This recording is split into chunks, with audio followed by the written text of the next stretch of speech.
The story of Adam and Eve is told in the Quran. Although it is similar in many ways to what is found in the surviving remnants of the previous scriptures, some important principles differ. God announced to the angels that he was placing a new species on earth. God created Adam, fashioning him from clay. He breathed the soul into Adam, taught him the names of all things, and created from the same soul his wife, Eve. God allowed them to dwell in paradise with free will. God said to the angels, "Bow down to Adam." Satan was present among the angels, though he was not one of them. He was of the jinn, a race of beings possessing free will that God created before Adam from a smokeless flame of fire. When God ordered the angels and those in their company to bow down to Adam, they all did except Satan, who refused out of pride and arrogance, claiming to be better than Adam because he was created from fire, whereas Adam was created from clay. Indeed, Satan was the first racist. Satan fell from God's grace.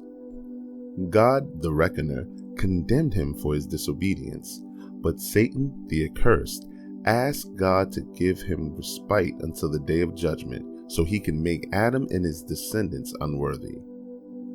Satan said, "Verily, I will mislead them, and surely I will arouse them in vain desires." God granted him this respite as a trial for humanity. God knows what Satan knows not. It is important to note that there is no way Satan could ever war with God, because just like everything else, he is God's creation.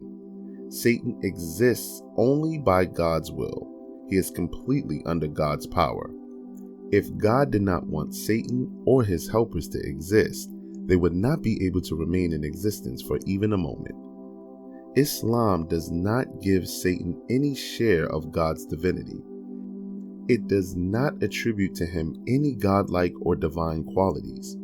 Islam rejects the notion that Satan went to war with God and took a third of the hosts of heaven with him. Satan is an avowed enemy of humanity, but he is merely a creature, absolutely dependent upon God for his very existence. Though prideful, accursed, and fallen from the grace of God, Satan serves a purpose. God wanted humans to have free choice between right and wrong. He granted human beings an innate ability to recognize the Creator and turn to him. The human being is considered to be originally good by nature, born pure in the state of Islam. Satan and his hosts order evil and oppose good, seeking to misguide humanity, his avowed enemy, into evil and idolatry, away from monotheism, righteousness, and the path of God. God, the All-Wise, invites Muslims to enjoin good and forbid evil. Because we exercise free will by resisting the temptation of Satan, humans can attain a great level of honor. The following is a summary of the trial of Adam and Eve in paradise. They enjoyed perfect freedom and happiness in paradise. God told them to eat of the fruits of the garden with pleasure and delight as they pleased. He forbade them from approaching one tree and warned them that if they did, they will both be of the wrongdoers.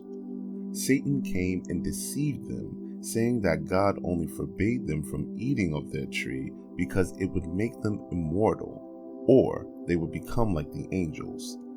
They were thus deceived by Satan and ate of the tree. Adam and Eve felt shame. They turned to God in sincere repentance, and God, the all-forgiving, the most gracious, the most merciful, forgave them.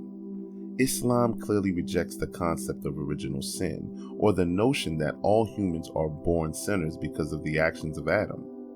No human shall ever bear the burden of another.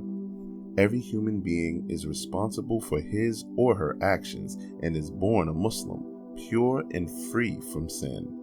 It is important to note that Islam does not place the blame on Eve.